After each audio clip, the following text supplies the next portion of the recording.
Our oldest veteran on this trip is 94 years old. Our youngest veteran on this trip is 88 years old. So the truth is, this is going to be the last time these guys ever make that pilgrimage back to Pearl Harbor.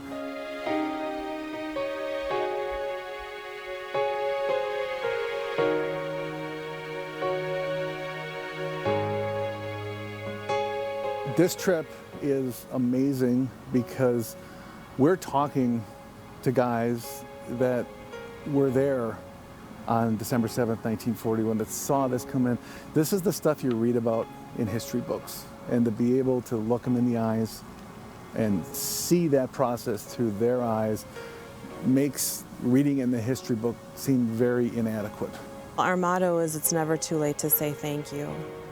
And for this particular group of veterans, I don't think there could be anything that's more true.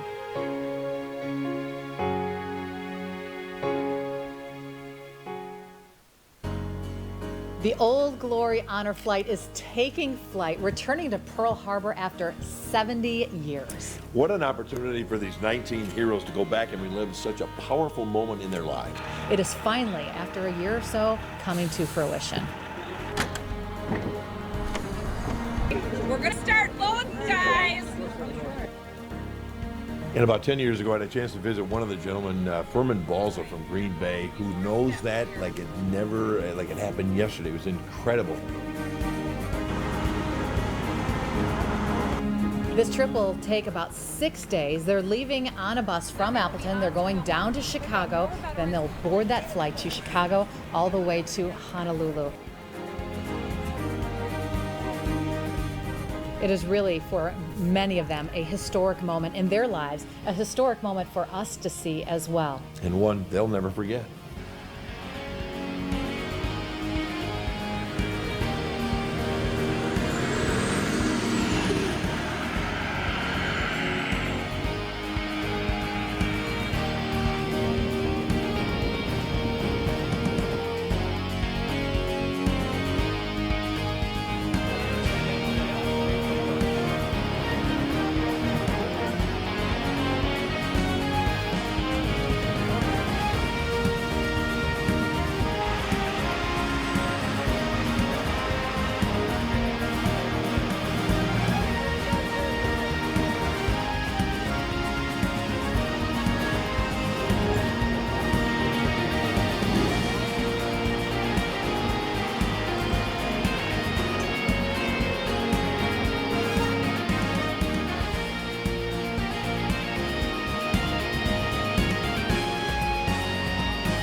Well, we knew there would be a great send-off, but I could never have imagined really what it turned out to be. To have the uniformed officers there greeting the plane, to the American Airlines staff treating our vets with just such love. And then, of course, when we get into the terminal and seeing all the people there that were standing by, they were clapping, they were waving their flags, they were telling their children who these important people were. That was really special.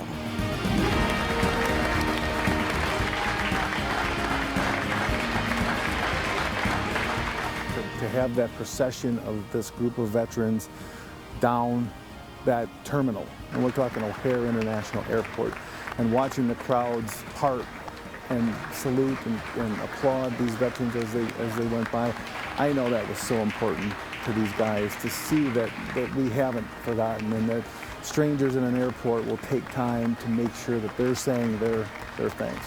And I saw all kinds of people at O'Hare Airport just saluting our veterans as they went by, and to have that experience was priceless for these guys.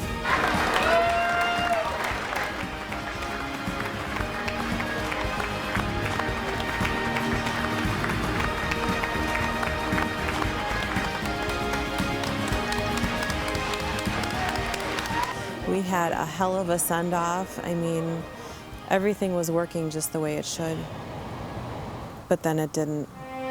What happened to Mark was our worst nightmare. We try to be prepared for everything that we can be, but sometimes it just doesn't happen that way. Well, Mark is 90 years old, and he was our sickest veteran that we transported. In fact, we worked with American Airlines just prior to boarding to get him bumped to first class because he was on oxygen and he needed a lot of attention and a lot of care. Mark quickly didn't feel well, and by the time he got up to tell his guardian that he wasn't feeling well, the medical staff was there. They were performing chest compressions on him. They had him hooked up to the AED. Our medical staff was surrounding Mark, as well as the American Airlines staff, and I know that they did everything they could for him. And then what happened? Mark passed away. Did you say anything to him? I told him God bless him.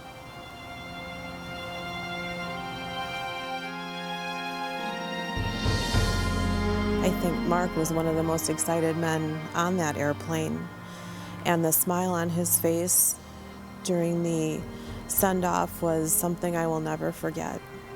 And I know he died a happy man. I still cry about him.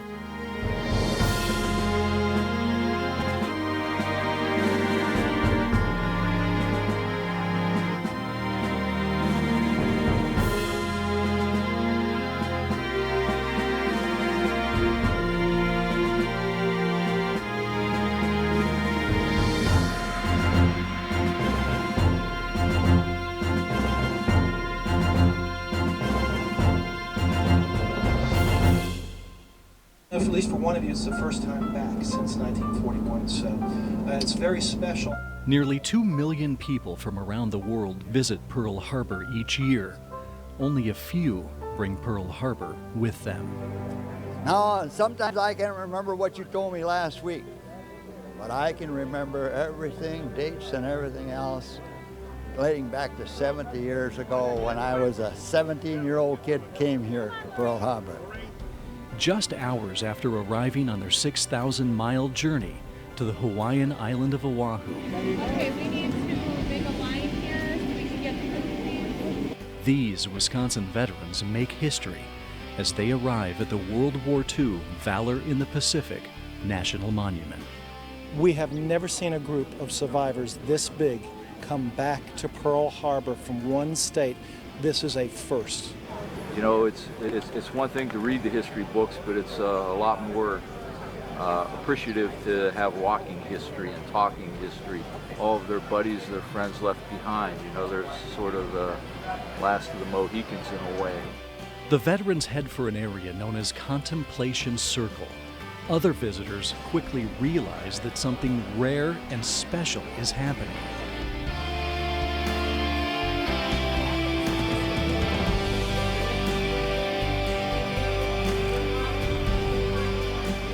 They follow and take pictures to capture this unexpected, historic moment.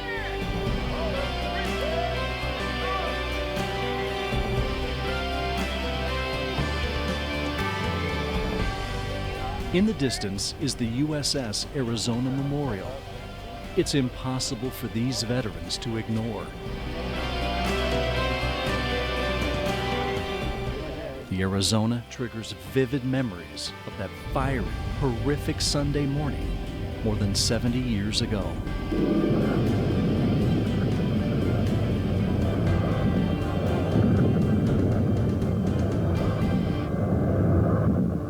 On the very end over there, there's a seaplane hangar. He dropped his bomb in that seaplane hangar, and there was a great big red ball of fire and a big bag puff of smoke, and then all hell broke loose.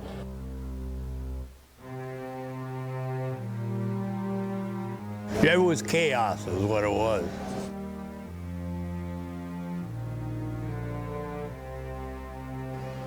And all I could see were those rising suns flying around. Wow.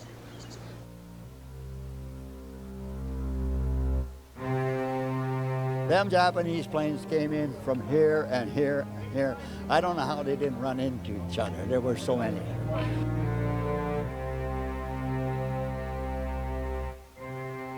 There was one fella kneeling on the floor, and I grabbed him and I said, "It's too late to pray now. We better get the hell out of here." We were hit by a torpedo. We took a lot of hits. The attack on Pearl Harbor was the culmination of a decade of deteriorating relations between Japan and the United States over the status of China and the security of Southeast Asia. War then broke out in Europe, and Japan joined Nazi Germany in the Axis alliance. The United States applied diplomatic and economic pressure on Japan, but the Japanese government viewed these measures, especially embargo on oil, as a threat to their nation's security. By summer 1941, both countries had taken positions from which they could not retreat without a loss of national prestige. Although both countries continued to negotiate, Japan had already decided on war. These men, most just teenagers, had just signed up to serve their country. It just so happened that my brother wanted to enlist in the Air Force. There was a recruiting taking place for the Hawaii. And three of his friends and he wanted to go to the post office and enlist. And I took them to the post office. They were turned down because they were high school dropouts. So we started to walk out the door and the recruiter said, "How about you?" I turned around and I said, "I suppose." So I went back and I signed up. I went in on November 5 and I arrived in Honolulu on December 11, 1940. There was four of us that hung around the pool hall, pretty much so, on 3rd and Main. All four of us didn't have a job. We were watching them play poker and play billiards and everything. We walked up the street. One of us, I don't know who it was, said, "Let's join the Navy." All four of us walked over and signed up. My mother didn't think very much of it. She was worried about the girls.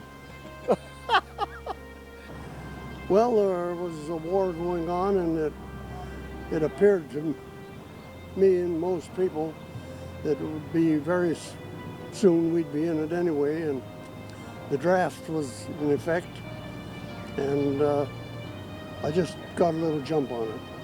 And my mother said she had a sign for me. I was only 18 years old.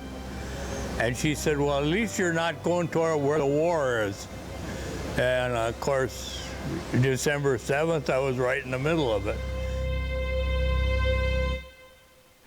On November 26, 1941, the Japanese attack fleet of 33 warships, including 6 aircraft carriers, sailed from Japan for the Hawaiian Islands. By early morning, December 7th, the ships had reached their launch position, 230 nautical miles north of Oahu. At 6 a.m., some 12 nautical miles outside the entrance to Pearl Harbor, 5 midget submarines, carrying 2 crewmen and 2 torpedoes each, were launched from larger mother submarines. Their mission? Enter Pearl Harbor before the airstrike, remain submerged until the attack was underway, and then cause as much damage as possible. Meanwhile, at Pearl Harbor, the 185 vessels of the U.S. Pacific Fleet lay calm and serene. 7 of the fleet's 8 battleships were tied up along Battleship Row on the southeast shore of Ford Island. I was on the USS Nevada, a battleship, moored directly astern of the Arizona. Well, we've got everything covered up. We don't have, our guns are covered up with canvas and our ready boxes are locked. There's no firing locks on the weapons. That all had to be done before we could even shoot around. Aircraft belonging to U.S. Army Air Corps were parked in groups at Hickam, Wheeler, and Bellows airfields. Ed McClavick was stationed at Wheeler. I was in the 78th Fighter Squadron, and that at that time was the Army Air Corps. We were all set for war or for an attack until the Saturday before the attack, and then we came back out of the field. And what we did was to strip the planes of all the guns and ammunition, and there was, no defense left when the attack came. Does it bug you to this day that it was like that? Yeah, yeah, it was terrible. We lined the planes up as close as we could to each other, and so it was dead pigeons. It was easy to do. At 6:40 a.m., the crew of the destroyer USS Ward spotted one of the midget subs trying to enter Pearl Harbor. Ward sank the sub with depth charges and gunfire, then radioed the information to headquarters. Before 7 a.m., a mobile radar station near Kahuku Point picked up a signal indicating a large flight of planes approaching from the north. These were thought to be either aircraft flying in from the carrier Enterprise or an expected flight of B-17s bringing supplies from the mainland. So no action was taken. I had just gotten back from morning chow when I heard the planes, and then I heard the bomb and got up and looked out and see the smoke and planes diving away, and knew that somebody had made a mistake. The first wave of Japanese aircraft arrived over their target areas shortly before 7:55 a.m. Their leader sent the coded messages 222 and Tora, Tora, Tora, telling the fleet the attack had begun and that complete surprise had been achieved. They hammered the hell out of us. And here we're standing there and we're trying to do what we can to get ready and going.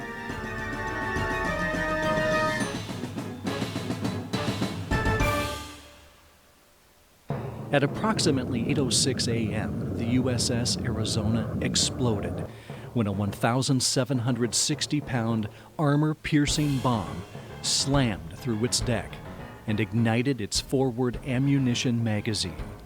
In less than 9 minutes, it sank with 1,177 of its crew on board, a total loss. I think it was the loudest explosion I ever heard. I looked over there and I saw daylight under the Arizona. To blow a 30,000-ton battle wagon out of the water, that was unreal. The USS Oklahoma, hit by several torpedoes, rolled completely over, trapping more than 400 men inside. Furman Balsa was on the neighboring Maryland. By the time I got my round of ammunition, when I went in there, somebody said the Okie was listed. By the time I went in under there, got that round of ammunition, I come over the side, looked over the side, and the Okie was gone. That's how quick she rolled over. We decided we got to do something to see what we can do to help those guys that are inside that hull, you know. So you could hear them, who was ever alive in there, they were rapping on the hull with something, whatever they could get their hands on. And you can imagine they're down there in the dark, no lights, no nothing. Maybe they're standing in the water, you really don't know. So cut the rivets off and we pry the plate off. Well, now when you pry the plate off, if there's any water in there and there's some air and they're alive, when you let the air out, the water comes in and drowns the guys. So we drowned a few of them. But we did manage to get 32 people out of there. You know, I got sick to my stomach and I couldn't eat. I didn't eat for 3 days. During the attack, the California and the West Virginia sank at their moorings, while the USS Utah capsized with more than 50 of its crew. The Maryland, the Pennsylvania, and the Tennessee all suffered significant damage, forcing many crew members to jump into the fiery sea. God, yes. I don't know which is the worst death, like those guys on the Oklahoma. Pitch black and that water coming up on the deck. No escape or anything, just slow death. Or those guys that are jumping off the topside into the flaming oil. The USS Nevada attempted to run out to sea, but took several hits and had to be beached to avoid sinking and blocking the harbor entrance. George Hutton was on the Nevada. A bomb had hit the bridge, come on down through the captain's cabin. The captain's cook was killed, and the cabin was all twisted metal, And they couldn't get that body out of there for the 3 days that I was on the gun. That was horrible. That was bad. While the attack on Pearl Harbor intensified, other military installations on Oahu took a pounding from the low-flying Japanese bombers. But I didn't think he would ever go off. I could still see his white teeth grinning at me yet as he banked. He was that close, I could almost touch him. Oh, jeez. Hickam, Wheeler, and Bellows airfields and the Schofield Barracks suffered varying degrees of damage, with hundreds of planes destroyed and hundreds of men killed or wounded.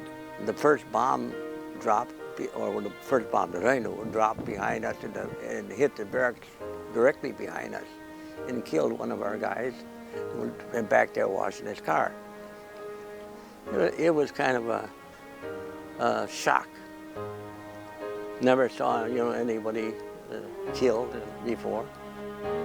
At about 8:40 a.m., a second wave of bombers struck, adding to the destruction inside the harbor. Attacks continued at Hickam and Wheeler as well, causing heavy losses of aircraft and reducing the American ability to retaliate. We'd have got a lot of airplanes off if we'd have been ready. We'd have slaughtered them. We lost over 150 airplanes on Wheeler Field alone. I was in the supply room of the C Company of the 65th Engineers. I went out through the front door and the sky was just filled with those planes. What did you do then? Got back in there and got busy because I had all the ammunition, machine guns, and rifles in the supply room. Shortly before 10 a.m., the second wave of aircraft withdrew to the north. The attack was over. World War II had come to America. The horror of it, the beginning of the horror of the war. I don't like war, and I'm against all wars, and it just so happens that we had to go to war. The U.S. Navy had suffered its greatest defeat. 21 vessels were sunk or damaged. American air power on the island of Oahu was smashed. American dead totaled 2,390, with hundreds wounded. The Japanese lost 29 planes, 55 airmen, 5 midget submarines, and 9 crewmen. In the wake of such a disaster, Americans rallied. A once divided nation was now committed to avenge Pearl Harbor. Remember Pearl Harbor, every hour, every day that we live. Remember. The battle cry, "Remember Pearl Harbor," carried the nation forward for the next 3.5 years. In 1945, America and its allies achieved victory over Japan, Nazi Germany, and Italy. I think I had my closure when the war was ended and I was coming back. I was coming back to the States for about a week or a week and a half it took to get back from Iwo Jima. When we got to Washington at the at the military base, and I saw all the prisoners of war. They served us, German prisoners of war. I figured that would end the war. It was over. It was over. Yeah. The war was over and won, but the legacy of Pearl Harbor lives on, still haunting those who lived through it. I could see everything with my 2 eyes. And you can take to Arizona. Them guys got up there that morning and had their breakfast or whatever, and they're still right there. It won't be long until Furman and the rest of these veterans step foot on the Arizona and pay their respect.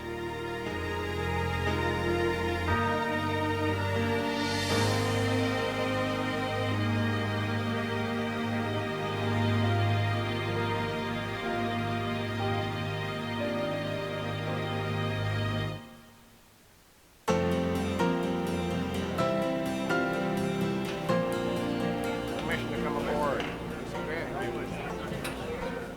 These 18 Pearl Harbor survivors, all from the state of Wisconsin, board a Navy boat and head out across the harbor.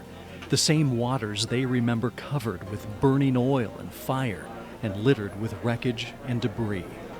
They're bound for the Arizona's sacred ruins. As we go around the harbor, part of this is to get that story, keep that story alive. In honor of these veterans, the Navy has set up a private evening on the Arizona, after hours when no other visitors are present.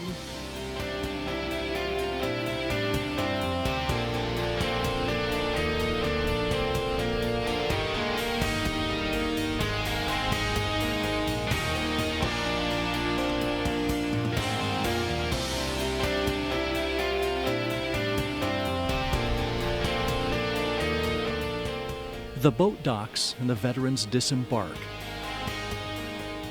It's a slow climb up to the memorial.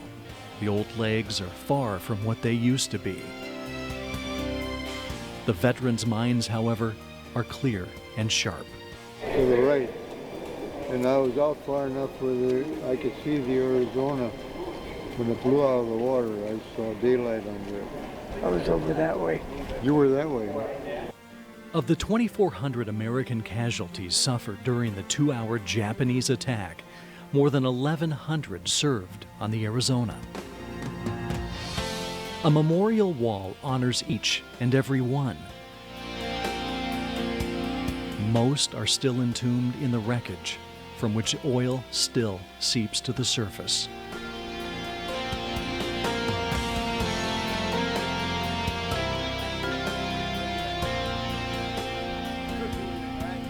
Today we have gathered to present this wreath and this wreath here to say thank you to our sailors, our Marines, our soldiers, and our airmen. Those who have paid the ultimate price for our freedom. Whenever Pearl Harbor survivors return to the Arizona, the Navy holds a wreath-laying ceremony. This one is different. There's another wreath in honor of 91-year-old lacrosse veteran Mark Scheitel, who started this journey, but sadly passed away on the flight to Pearl Harbor. Mark would not ask for us to call him a hero. He would say, I just did my job. I was taking care of my shipmates. But I stand here before you today to tell you the truth. Sigelman 3rd Class, Mark A. Scheitel was a true American hero. He gave us our freedom that we so dearly enjoy today. God bless you, Mark, your family, our Pearl Harbor survivors, our veterans, and our country. Shipmate, we have the watch. As the ceremony on the Arizona progresses, a flag is flown.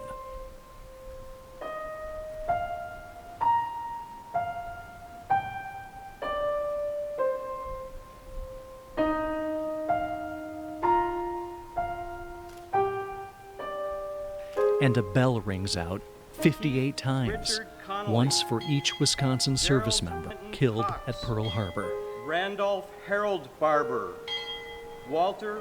Out of respect for the fallen, interviews aren't allowed on the Arizona Memorial. And that's a good thing, fitting and proper, because in moments like this, pictures say everything.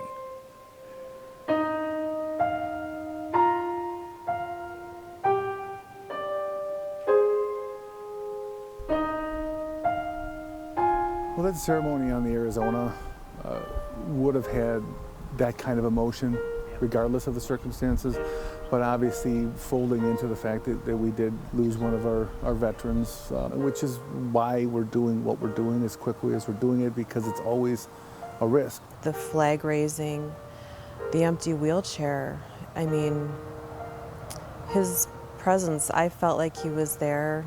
We missed him, that's for sure, but it was really a special night.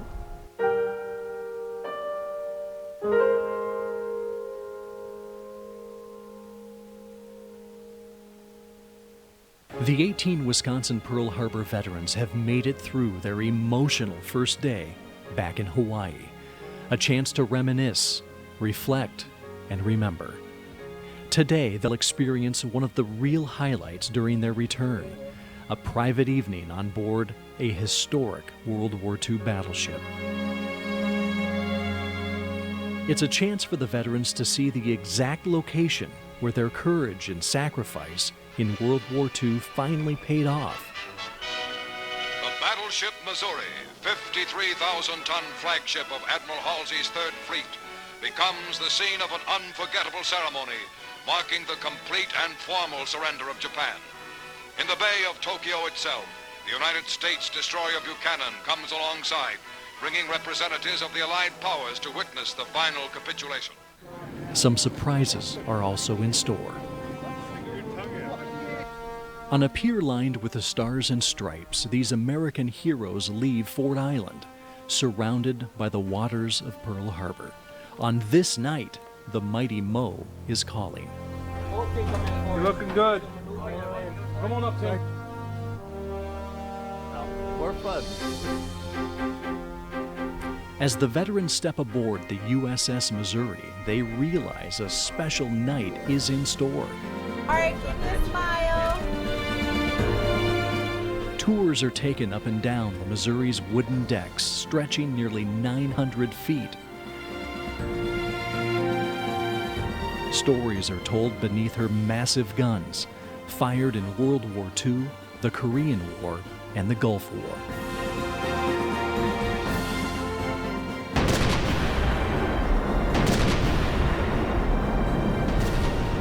The tour concludes on what's called the surrender deck. It is here, in this exact spot, Japan signed its unconditional surrender on September 2nd, 1945, ending World War II. Mr. Shigemitsu comes to the surrender table. These dramatic first pictures were made by newsreel war correspondents and Army and Navy cameramen, and were specially flown back from Tokyo.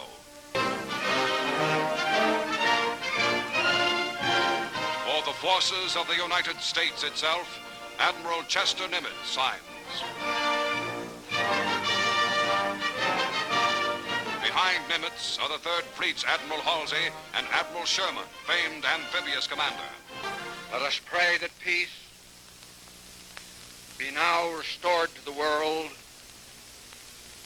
and that God will preserve it always. Of all the veterans on the Missouri this night, There you go, Chuck. there's one who stands out. I've kept it all this time, and I'm glad I did. 90-year-old Chuck Davis from Rothschild, Wisconsin, is wearing this Navy uniform for the first time. I've had it since August 1940, and this was the last issue of the dress whites with the blue collar, and they made them obsolete right then, so I never got to wear it until now, really. Chuck is one of two survivors on this trip to never return to Pearl Harbor. I never did either. Didn't really have any desire to. My whole life, he was never going to come back. You know, he had too many, what he thought, bad memories. And in the last few years, he's just started to soften toward it, I think because he's been maybe talking about it. Chuck admits he's glad he's here.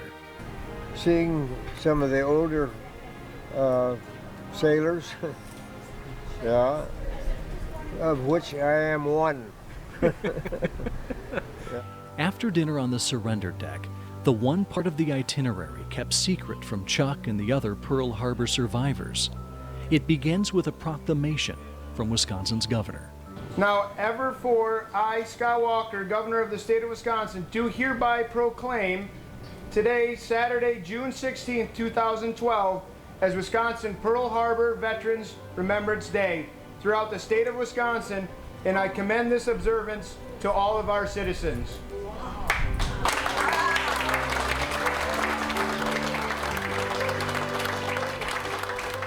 Then a real treat, something the veterans never expected. Vehicle Chuck Davis! Randy, we can't hear you. Malcolm Cookie! Bernard DeChateau. You got mail. Oh, man. George Hutton. There you go. Malcolm George Blair. And Wally Wentz.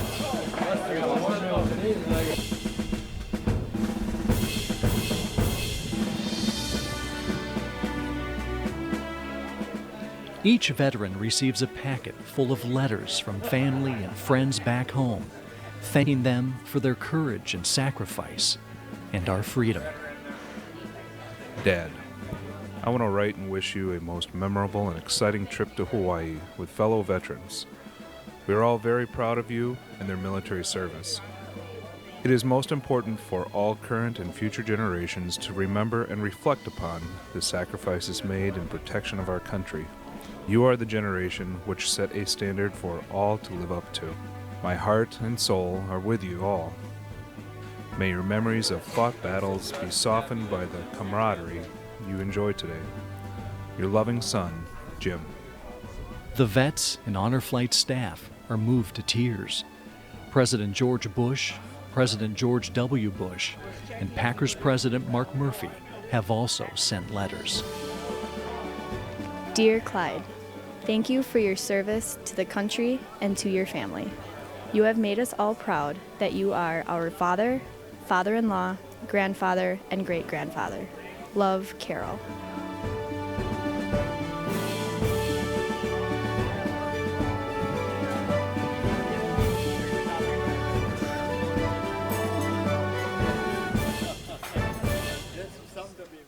What strikes each veteran maybe more than anything during their time aboard the Missouri is her position along Ford Island.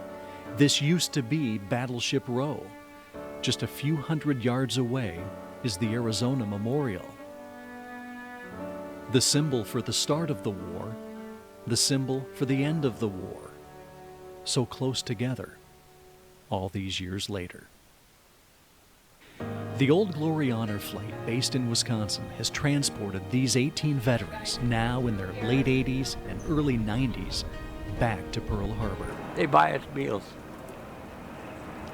Leave notes on my car.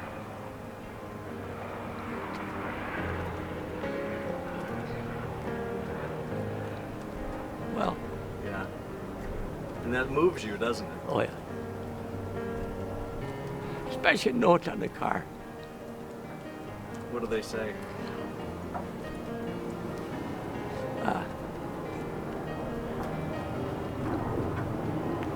Good luck. There's a sense of urgency with this journey. It's one last time to say goodbye. I think it's really bringing some closure to it for him. He was always a quiet person about it, never talked a lot about it. And just as of late, he started to open up about some of the things, and it's been an honor to be here. You proud of him? I'm very proud of him. That's been way more than I expected. Usually my dad doesn't like to talk about any of the things that happened in the war, so when he gets together with his friends or his comrades, he gets his memory back a little better, and he starts telling some stuff that I haven't heard yet, so it's been an honor to be with him. As emotional as this trip is for these survivors, it's equally moving for the guardians traveling with them. A son, a daughter, a wife, or a friend. Oh, you couldn't put a price on it. It meant everything. Walter Wentz's companion is Judy Durkee. Her father was a World War II pilot, killed in the Battle of the Bulge. After the war, Wally, who never had children, helped raise Judy. You know, I don't have my father. He died in the Battle of the Bulge, so he was my hero, and I'm blessed. I have two heroes. I mean, how many people get to have two amazing people in their life? And Walter is just an incredible, intelligent, highly respected patriot. He's an American hero, a treasure, and a blessing in my life. She's been my friend for all her life, you might say, and she's very special. very special. She's not just another girl. Yeah. She's the most wonderful girl I know. For one Green Bay veteran, this trip back to Pearl Harbor is a chance to relive his story for the first time with his son and grandson. It is history. It's American history. It's hard to tell who's more proud on this Father's Day in Hawaii. What Grandpa did then was pretty important, not only for me and him and the family, but also for the nation as a whole. Like every Pearl Harbor survivor, Bernie Duchateau has quite a story. His begins on the USS Dale, a destroyer, in November 1941. About a month before they hit with Japanese, we had a submarine on the outside of the harbor, and periscope was sticking up, and it was between us and the land. And we wanted to take and drop some charges on it because it wouldn't answer any of our signals. Then we had to call the main base to make sure it was not an American sub, and they said no American subs there. So then we told them what we wanted to do, and then they told us no, we'll call Washington. So then they called Washington. A couple hours later, they called us back and said, observe. So all you could do was watch the periscope sticking out of the water. You had to wait till they shot us. And then we could finally shoot back. On the morning of December 7th, Bernie remembers sitting on an ammunition locker, chatting with other shipmates. And we happened to look up over toward Pearl City and saw some planes coming in and said, well, guess we're getting reinforcements. But then all of a sudden there was a red ball, and we didn't ask no questions. We were heading right for our guns for general quarters. Bernie and the crew scrambled to their guns and opened fire on the enemy planes, splashing at least one. When the attack ended, the devastation set in. All we could see was smoke and fire, and the buildings were all blown to pieces. All the planes were shot, just nothing left. And then we went by the seaplane line, and you could look all the way down toward the battleship row, and all you could see black smoke and fire on the water. Bernie returned to Green Bay after the war, but the war stayed inside him. Well, the first 25 years, I don't think I said anything to anybody. It wasn't until a reunion with former shipmates Bernie says he finally started to loosen up. Alan was in high school when he first learned about his father's courage and sacrifice. It sunk into my head, yes, to my mind, that yes, my dad was there, and to put his life, you know, I wasn't born at that time, but to put his life in, to fight for our country, to put us where we are today, which we could be under any other rule, but it was something that I was really proud of, that you can't go to very many people and say, my dad is a Pearl Harbor survivor. As the years passed, Bernie's stories started to flow. Well, unlike my father, I don't remember the quiet years from Gramps. I remember as a little kid being pretty engaged in hearing him tell stories. He was pretty liberal with the stories, always answered questions. Some painful stories, others on the lighter side. One of my all-time favorites is how he and his buddies drained the ethanol out of a torpedo, distilled it, and drank it. And there was a gentleman that on this trip that asked him about that, and he said, well, how did you do it? And he went through very clearly how they did it, and it was like common knowledge of how to distill ethanol out of a torpedo. Grandpa was surprised that the gentleman didn't realize how to distill ethanol out of a torpedo. Alan and Brian have visited Pearl Harbor before, but never together, never with their hero. This time, on this trip, they say they finally, truly realize what the survivors went through. This morning, talking to my son, I had a tear in my eye when I was talking to him alone and saying, you know, I really understand. I'll never forget this. You know, this will be with me for the rest of my life. This is not really about a war that ended almost 70 years ago. This is about a generation of men who changed the political landscape of the world. and really defined who we are as Americans. And I want to know that story because as his generation passes, we become the ambassadors of the story. And I want to pass that on to my children to make sure that they understand the importance of it. A lot of times I can't help it, but tears come to my eyes. But it's not because I'm scared, it's because I think, boy, how lucky I was. When you can stand in a path of torpedoes and bombs drop around you and shells are whistling by you, and you're still here, that's pretty good. It's not, it's not how lucky you were, it's how lucky we all are. I don't know, I'd be the first one to get hit though. Yeah, but we wouldn't be here. We wouldn't be here if it wasn't for you. Yeah. It's forever known as the day that will live in infamy, December 7th, 1941. The Japanese attack on Pearl Harbor was the greatest defeat in U.S. naval history, and it launched the United States into World War II. During their return to Pearl Harbor, these survivors go back to all the areas that came under siege, and they visit the memorials that now pay tribute.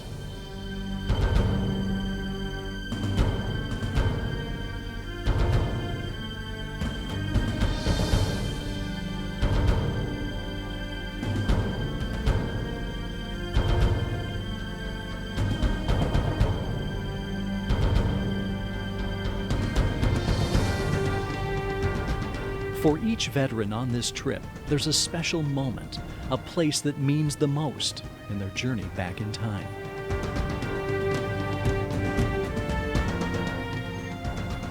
When Japanese planes roared over Oahu that Sunday morning more than 70 years ago, their bombs and guns took aim at targets far beyond Battleship Row.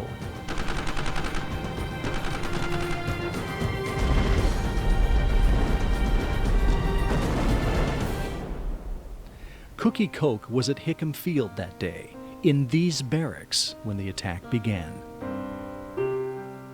My bunk was right about up in here on the second floor. I saw these high-level bombers coming over, and that's when we took off for the parking lot to get some cover. That's the door I came out. There used to be a sidewalk right out this way. Japanese were flying that way, and if I'd have had a rifle, I think I could have shot this guy down. Bullet holes remain in the stairs Cookie ran down. Splatter marks still blanket the building from all the shrapnel and strafing. When I was under the car with another boy from the 72nd, right at the attack, he says, "My foot's gone." Cookie suffered third-degree burns. One of the lucky ones, he says. Hickam lost 182 men. Well, I was sure glad to get this opportunity to come back again.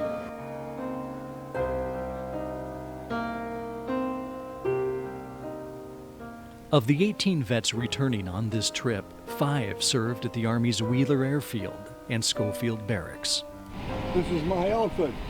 Jerry Jerome is proud to reunite with the 25th Infantry Division.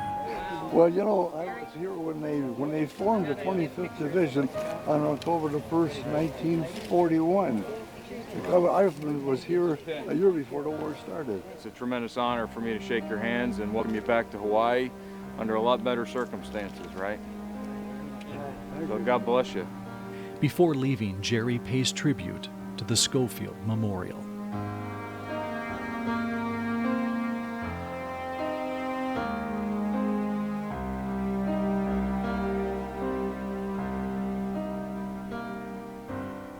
As the tour bus approaches Wheeler Field, it's Ken's sweet time to tell his story. Dropped his bombs, he banked away, headed towards the mountain, and as he banked, then we saw the rising sun. And you knew instantly we're at war. And then that instant is when I grew up. 33 men died at Wheeler that day, and Ken says some of the historical accounts just aren't right. hate to correct anybody, but twice on this tour I've heard the bomb striking a building, the first one. I hope we're all corrected.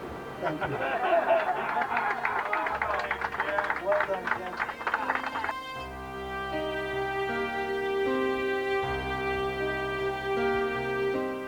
Back on Ford Island, Herb Meyer reflects at the USS Oklahoma Memorial.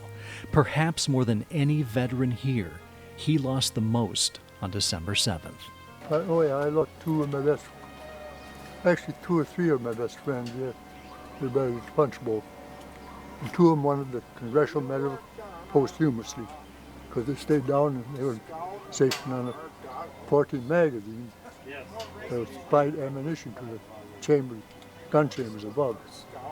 And they were trapped down there, and they held the lights. Others to. Yes, I have seen that, yeah. 429 men died when the Okie capsized. Herb was one of the last sailors off. Pretty sure that's what.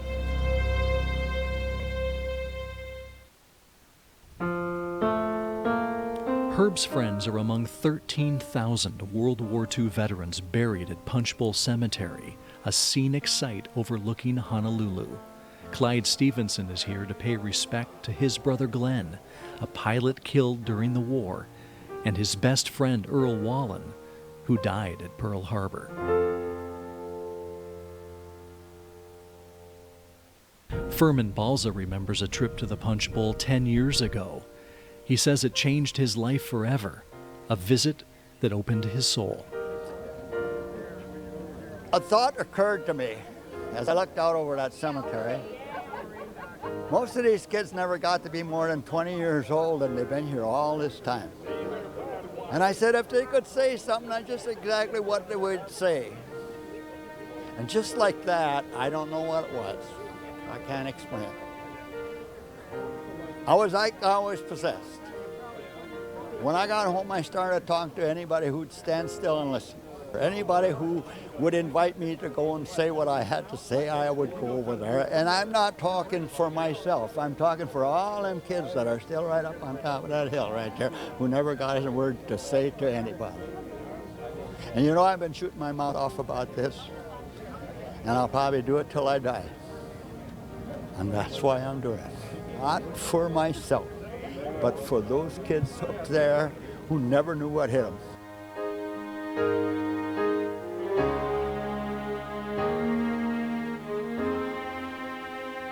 I have no notes.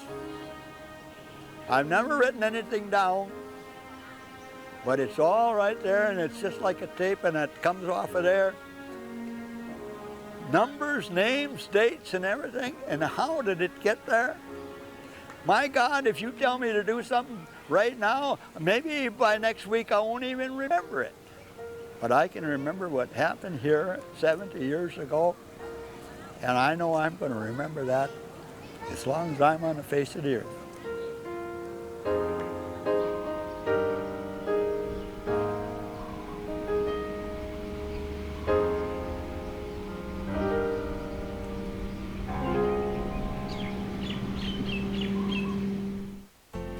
More than 70 years after the darkest day in American military history, these distinguished veterans have returned to where they were in the middle of it all.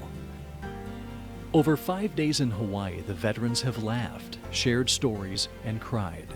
They've paid tribute, and they'll return to Wisconsin, they say, changed by their time together. Hello there, Joe. Welcome, sir. How are you? Aloha. When you're approaching 90 or on the other side of it, a 6,000-mile journey from home might seem like a mighty tall order. That is, unless you're a Pearl Harbor survivor and have the chance to return with other men who understand. I would never, ever in my lifetime ever think I was going to come back here in my shape that I'm in. And this to happen to me, you know, we just were doing our job. I wouldn't have missed it for the world.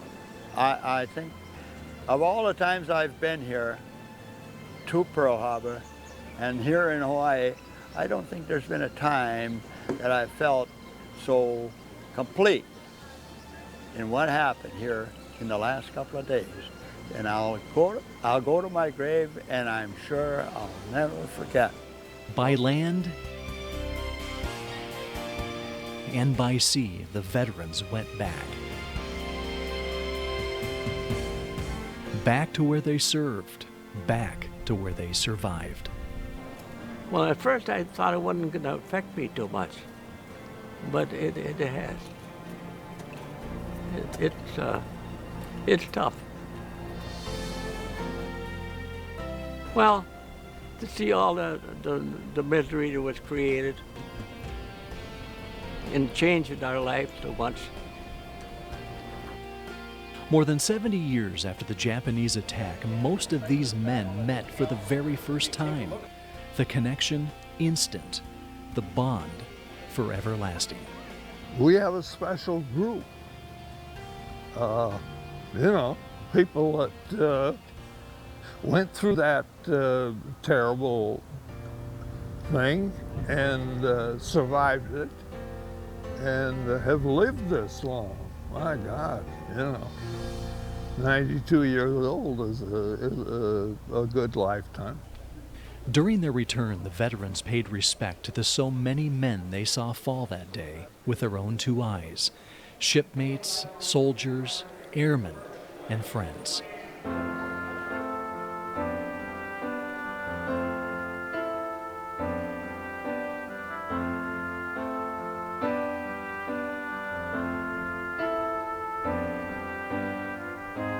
Unexpected and deeply touching for the survivors, the respect and honor given to them everywhere they went.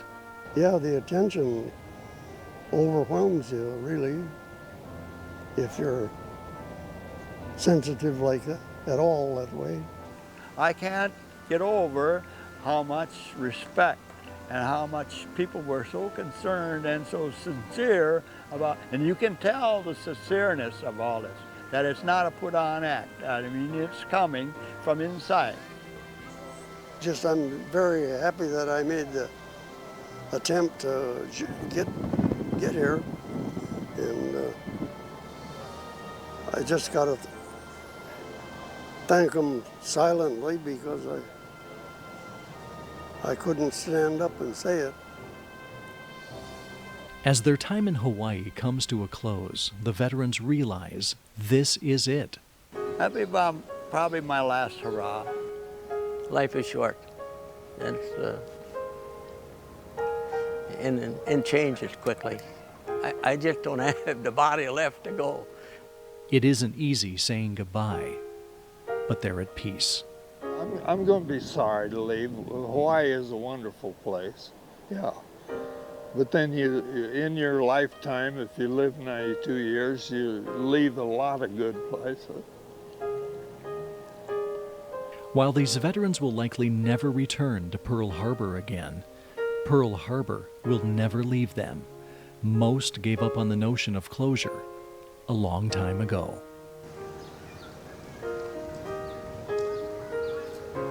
I don't think it'll ever leave me, no, I don't. I think it's there. Of course, I don't have much time left. Oh, no, I don't think I'll ever forget it. No. Hell, these guys went through hell. I had nothing to do with them. Well, I've never bought a Japanese car. I try to forget it as far as being angry, but sometimes, you know, it's like trying to quit swearing. Every time, once in a while, something blurps out, and it's just, you know, you got to give it up sometime. You think you ever will? Not as far as the Japanese car. Forgiveness is one thing, you know. To hate somebody, that's something else. But to turn your back on somebody who's really did you some bad stuff, That takes some hell of a lot bigger man than Furman Joe Balsa. Now, after 70 years,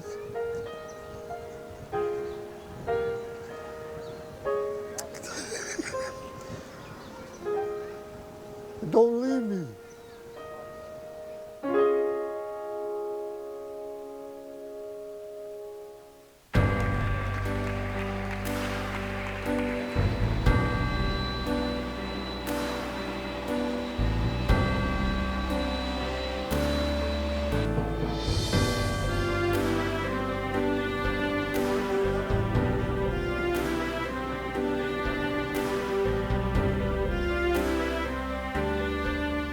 The passing of Mark it started off the trip on certainly a somber note.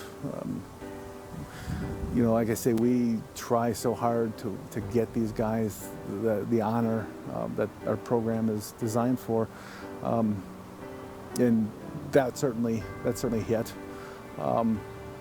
Some of the other moments where I overheard a couple of the veterans talking when we were at the Arizona Memorial, and one of them points off into the distance and says, "We were right over there." And the other guy points in the other direction and says, "Well, our ship was right over there." And that's just incredible to me. I mean, we're seeing this through their eyes in that case, and that's a powerful moment. They were there. And that's something that people need to remember. They were actually there.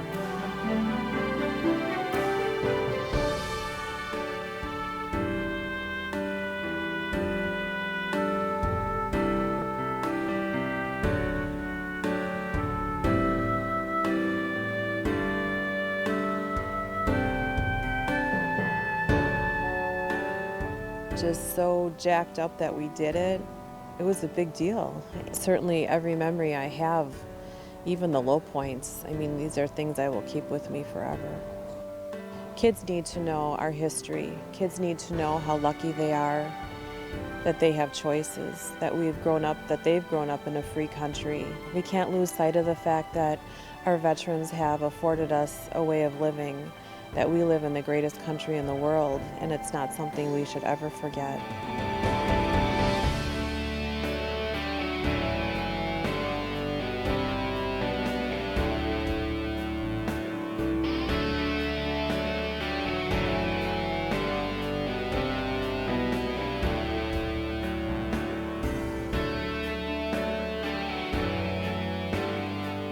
We accomplished something that is truly an honor to be part of. You can get history books and you can read about this stuff.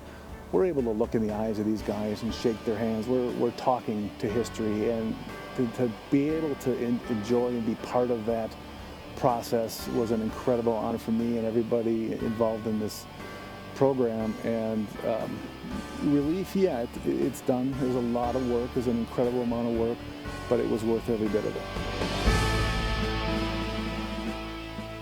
More than 1 million Americans were wounded or lost their lives serving their country in World War II. Amidst the horror and tragedy at Pearl Harbor, where it all began, more than 25,000 sailors, soldiers, and airmen survived. Today, though, less than 2,000 of these aging heroes are still with us, as our country is losing its World War II veterans at a rate of nearly 800 every day. It's because of this Old Glory Honor Flight continues to fulfill its urgent mission. In 3 years, Old Glory Honor Flight has transported more than 1,300 World War II veterans to Washington, D.C. to see their memorial. And out of more than 100 Honor Flight chapters around the country, it's the only one to return to Pearl.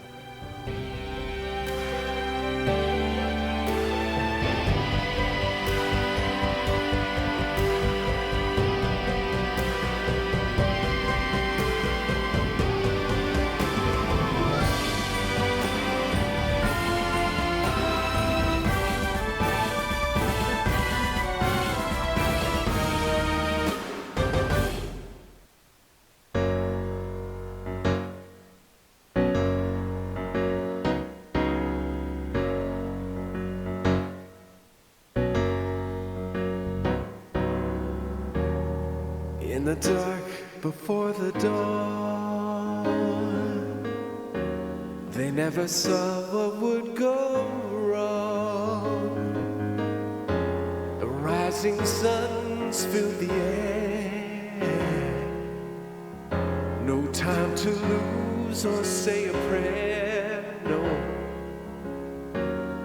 Will we ever really know? As we watch our children grow, 'cause when they learn from the past that peace can never last, well, they won't even know what they're fighting for. It's the one thing keeping dreams alive. It's the one thing helps the strong survive. And in the face of the world gone astray, you know that love is the answer. And it's never too late, frozen in time. They were led to the line, yeah. And you know we had the strength to choose, but we can always see the truth. Just thank God there's still time. It's the one thing keeping dreams alive. It's the one thing helps the strong survive. And in the face of that infamous day, you know they'll never be forgotten. No, it's never too late. They came in numbers far too great to turn away, to shake the hands of those whose honor paved the way. Thank you for the freedom that you fought for long ago. Now it's time for them to know, 'cause it's the one thing keeping dreams alive.